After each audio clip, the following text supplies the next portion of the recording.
Salut la compagnie, c'est Jules Melon et aujourd'hui dans la Pro Cinécritique, épisode un peu spécial parce que nous allons parler d'un long métrage d'animation français des années 80, pas forcément connu du grand public mais bien reconnu par les puristes quand même.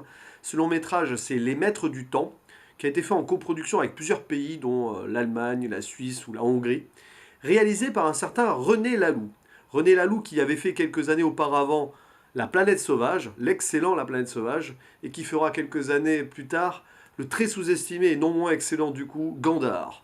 Voilà, c'est la trilogie Laloux long métrage d'animation. Et bon, je vous pose directement le décor. Un jour, je parlerai de La Planète Sauvage et de Gandhar parce que je les adore.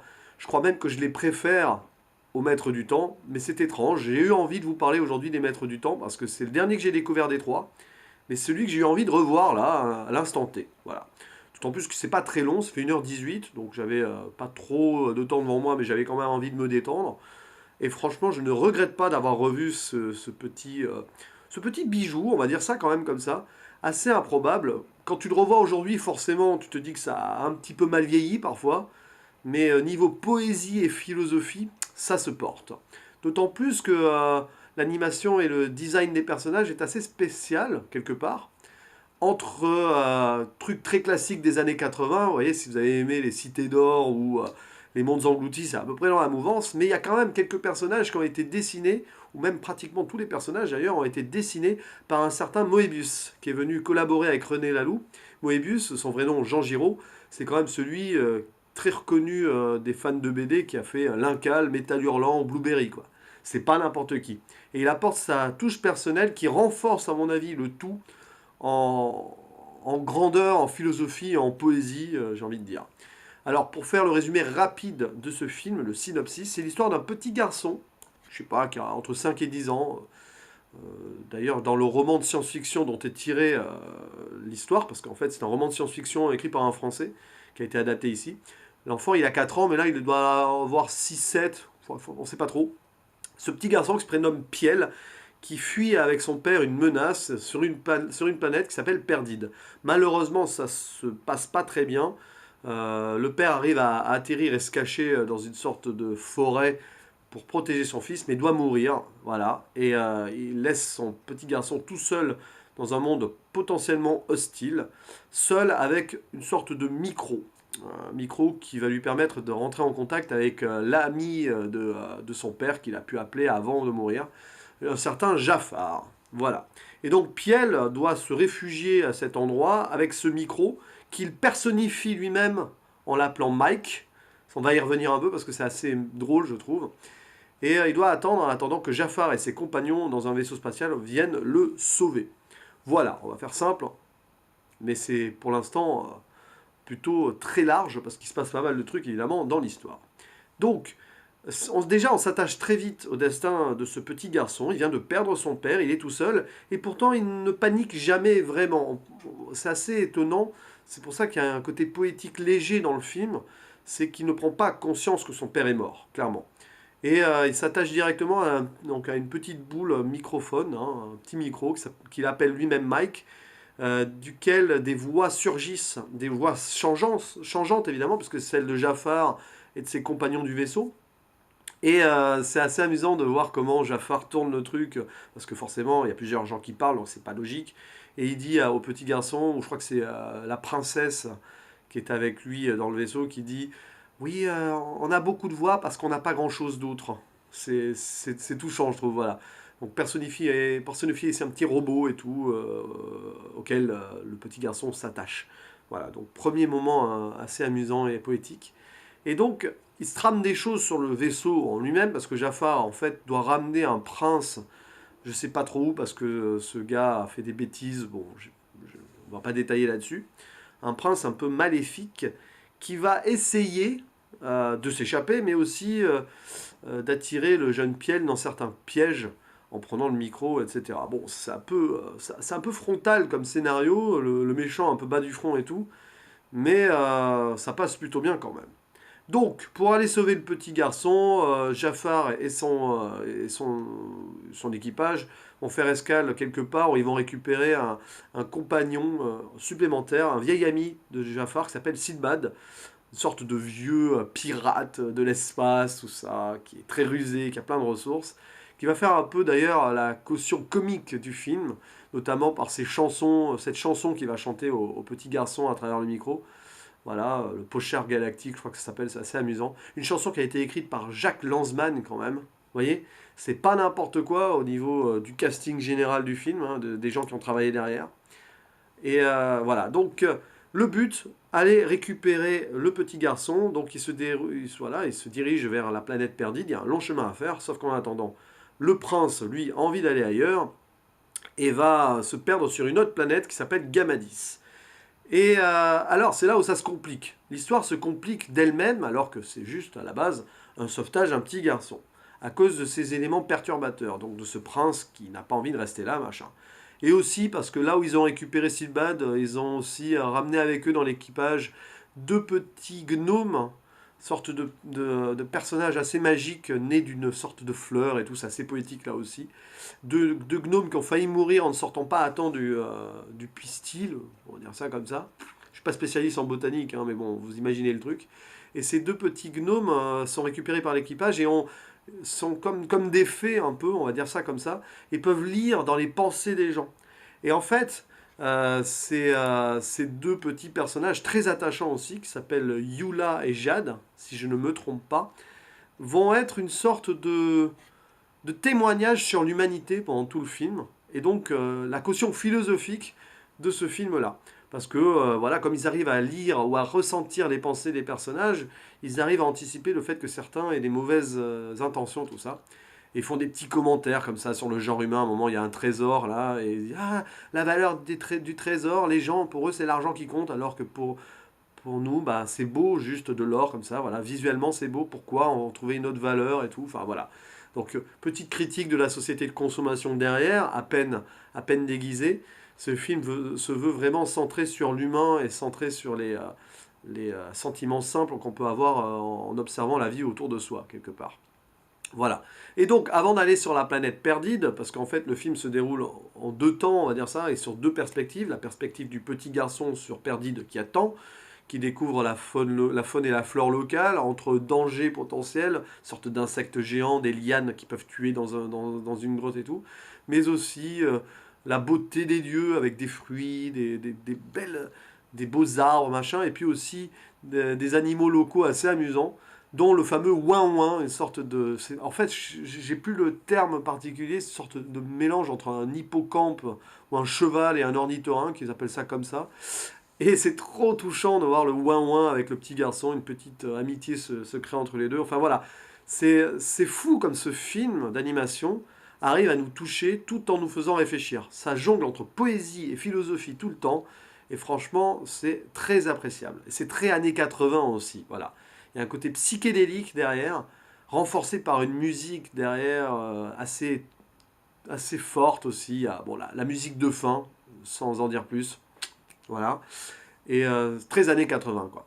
Et puis donc, le prince qui est dans le vaisseau, qui en a marre, machin, et qui veut s'échapper, à un moment, a réussi à s'échapper. En fait, je crois que c'est les deux gnomes qui le font partir.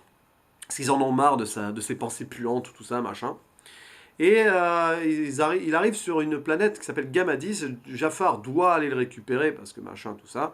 Et on fait un escale qui n'apporte rien à l'histoire en soi, mais qui est assez forte aussi, sur une planète où nous nous retrouvons face à face avec des sortes de personnages ailés sans visage, des anges en fait, clairement, c'est une personnification de l'ange ici, dans un décor totalement infernal, rouge et tout. Donc là, est-ce qu'il y a une critique de la religion derrière? Je ne sais pas, mais en attendant, ces personnages-là, ils sont là pour faire une sorte de culte à la pensée pure, à l'unité. Voilà, avec des slogans du genre la différence doit être abolie et l'unité restaurée. Voilà, ça c'est le grand chef qui dit ça. Et là encore, on a de la critique cachée d'une société qui s'uniformise de plus en plus et qui laisse les différences à côté et qui condamne même ceux qui pensent par eux-mêmes et tout. Et c'est très amusant parce qu'on va dire que 36-37 ans après, c'est un message qui est toujours aussi fort, hein. Voilà, voilà. Donc, est-ce que c'est une critique du capitalisme, de la religion? Je ne sais pas, mais en tout cas, ce passage sur cette planète semble être ici juste pour envoyer un message et faire réfléchir aussi. Il n'apporte pas grand-chose à l'histoire en tant que telle, puisque l'histoire d'aller chercher le petit garçon sur cette planète, bon voilà. Donc au final il se passe ce qui se passe, machin, et puis bon, bah, ils vont quand même essayer d'aller sauver le petit garçon. Mais là, pour aller plus loin et terminer ma petite critique improvisée, je vais être obligé d'aller dans le spoil. Mais avant ça, je vais quand même donner mon avis global. En premier visionnage de ce film-là, j'étais un petit peu resté de côté parce que j'étais sûrement pas aussi attentif que j'aurais dû l'être. J'avais mis 7 sur 10. Voilà. Là, je monte la note à 8. Je peux pas aller plus haut parce qu'il y a des défauts. L'animation en elle-même est un peu rustre, mais je pense que ça manque de budget. Il y a un problème au niveau des voix, doublage. Alors, il y a des grands noms du doublage derrière, des grands acteurs, même du théâtre et tout. Mais on sent que c'est pas impliqué à fond. Alors, je sais pas ce qui s'est passé, ça a dû être, à mon avis, fait très très vite. Il y a dû avoir un timing très court. C'est pas autant travaillé que d'autres trucs sortis à l'époque. Parfois, ça fait un peu cheap. Mais ça passe quand même. Finalement, vu le côté psychédélique, poétique, philosophique du machin, à la rigueur, ça choque pas trop. Mais bon, il y en a un qui est quand même excellent, celui qui double Sinbad, là, je crois que c'est Michel Elias, qui double un personnage qui a 70 ans à peu près, et à l'époque, il n'en avait même pas la quarantaine. Voilà, donc... voilà, mais à part ça, les autres, c'est vrai que ça peut être un petit peu en retrait parfois. Mais bon, ça ne sort pas complètement du film, c'est déjà ça. Et donc, pour aller plus loin dans ma critique, je suis obligé de parler de la fin. Parce qu'il y a un twist dans ce film. Et ça renforce un petit peu cette idée de philosophie derrière. Donc spoiler, à la fin, ils arrivent plus ou moins près de la planète Perdide, donc, pour libérer le petit. Sauf que là, il se passe un truc incroyable, il y a une distorsion du temps et de l'espace, comme s'il y avait un trou noir qui apparaissait. Enfin bon, c'était pas vraiment perçu comme ça à l'époque, mais aujourd'hui, je pense que si on refaisait le scénario tel quel, il y aurait une sorte de trou noir qui apparaîtrait. Et en fait, cette intervention est due à une sorte de race qui contrôle le temps, les maîtres du temps, d'où le titre. Parce qu'en fait, le titre du film, on se pose quand même la question jusqu'à la fin du pourquoi. Je suis pas certain d'ailleurs que le titre du film, enfin, je crois que c'est le titre du roman de base aussi. Ah non, c'est pas le titre du roman de base d'ailleurs. Le roman de base, je vais chercher ça vite fait. C'est ouais, ça s'appelle L'orphelin de Perdide. En fait, le roman de base ne spoile pas la fin, ne spoile pas l'apparition de ces maîtres du temps. C'est dommage que le film ne s'appelle pas L'orphelin de Perdide d'ailleurs. Mais bon, je sais pas, ils ont peut-être voulu changer. Et du coup, voilà, le film annonce la fin, l'apparition de cette race des maîtres du temps qui viennent à cet endroit et, en arrivant là, projettent la planète Perdide 60 ans dans le passé. Et donc, le petit Piel est perdu. Fatalement. Sauf que voilà, avec cette intervention machin, bah, le vieux Sinbad est en train de mourir. Voilà, il a subi un mauvais coup. Et en mourant, il y a son passé qui lui revient en tête et sur son lit de mort, il prononce le mot de Mike, Mike. Et là, on comprend très vite. Alors la révélation est assez brutale quand même. J'ai un peu l'impression que les personnages ne sont même pas surpris. Je crois que c'est la princesse qui s'appelle Belle d'ailleurs. Donc, je ne sais pas si c'était la sœur ou l'épouse du prince qui est finalement restée sur Gamadis, qui s'est sacrifiée en rédemption pour sauver Jafar d'ailleurs, en détruisant la pensée unique. Waouh. Bon. Et je crois que c'est la princesse qui se rend compte, ah mais il parle de Mike, mais en fait il a quel âge le vieux Sinbad? Et en fait on comprend très vite en 2 secondes. C'est peut-être un peu dommage que la révélation arrive comme ça, je trouve. Elle est mal amenée, même si le twist est fort. C'est pour ça que la première fois que j'avais vu le film, j'étais un peu, ah ouais, mais je l'avais vu venir de toute façon. C'est vrai que j'ai vu venir le truc à un moment dans le film. Je me suis dit, mais c'est marrant, qu'est-ce qu'ils veulent nous, les parallèles qu'ils nous font entre le petit garçon et le vieux Sinbad et tout. Et j'ai senti le truc venir. Voilà. Bref, cette révélation, elle est là, c'est que Sinbad, en fait, c'est Piel qui a été projeté dans le passé, et donc 60 ans après, c'est le Piel qui a 70 ans et compagnie. Voilà, parce qu'il se rappelle son lit de mort de son passé, et il se rappelle de Mike, le micro, machin, son compagnon d'infortune de l'époque. Beau twist, non?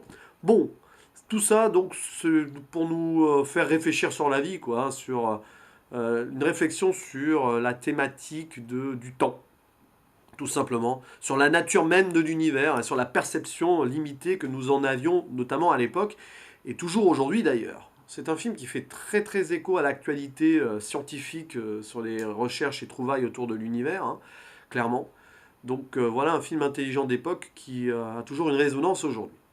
Donc révélation que j'avais senti venir la première fois, c'est pour ça d'ailleurs que j'avais mis 7 sur 10 aussi, j'avais été déçu d'avoir deviné le truc. Mais une fois passé outre, en revoyant le film, en ayant ça en tête, je trouve ça cool quoi.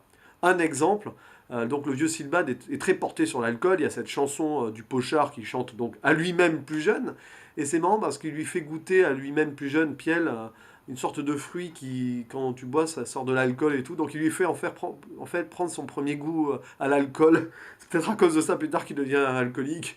Voilà, bon, moi, je trouvais ça amusant, quelque part. C'est le cercle de la vie, quoi.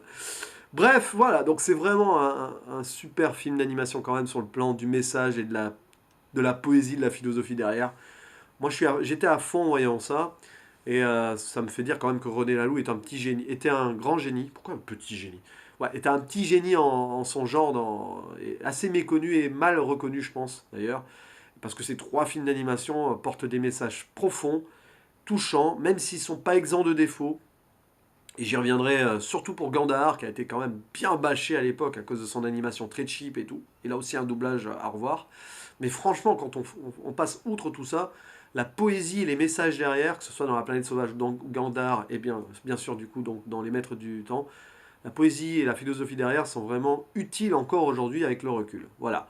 C'est un petit bijou d'animation.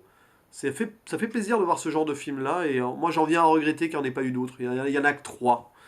Il a fait quelques courts-métrages à côté, j'en ai vu certains, pas spécialement excellents, mais bon, c'est du court-métrage, c'est différent. Mais voilà, René Laloux, quoi, c'était un grand nom. Il nous a quittés il y a une dizaine d'années, je crois. J'ai pas envie de dire de bêtises, donc je vais vérifier ça de suite. Ouais, en 2004.